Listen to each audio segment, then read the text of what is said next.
Hello everyone, welcome to MicroBiotics Biotalk edition of Share You the Whine Mini. Today we'll be talking about measles. A few weeks ago we talked about measles, but this time around we're talking about it in a different way. In the incoming weeks or days perhaps, measles vaccination will start taking place around some particular part of the country. It's called Integrated Measles Campaign. It's going to involve other vaccinations as well apart from measles vaccination. So why are we back in this today again talking about measles? Let's quickly share some common misconceptions which have actually made me ask people share you the why mini.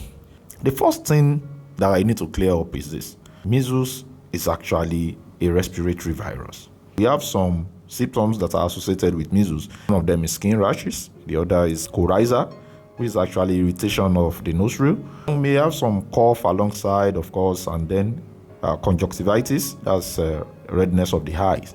Measles is actually transmitted as a respiratory virus. It is not through skin-to-skin contact. No, they whine yourself. It is through respiratory droplets being transmitted the same way as chickenpox. Most people don't know chickenpox is transmitted through respiratory droplets. I think I dropped that one so that we won't be whining ourselves. What other things do we know about measles? Measles is actually dangerous more than chickenpox.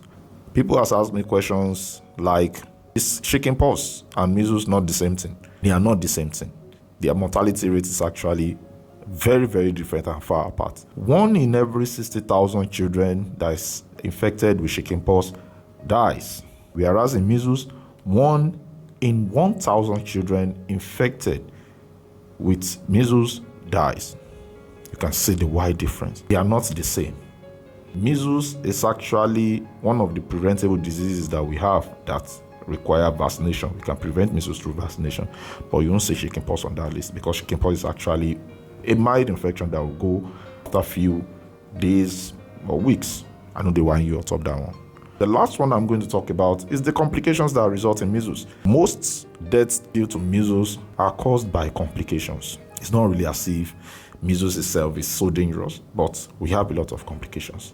And one of the complications, like I mentioned one of the last time we were talking about antibiotics, is secondary bacterial infections. You can definitely get secondary bacterial infections after measles. One of the complications is also pneumonia.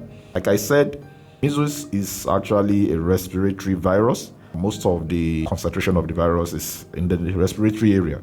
Eventually, it's possible that the child develops pneumonia after measles infection. Lastly, one of the complications is encephalitis.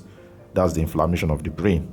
These are the misconceptions we need to actually clear out of the way during this measles campaign. This integrated measles campaign is actually to give booster doses and even new doses, both to the ones that have collected vaccinations before or those who haven't collected vaccinations. Make sure that you cooperate with us.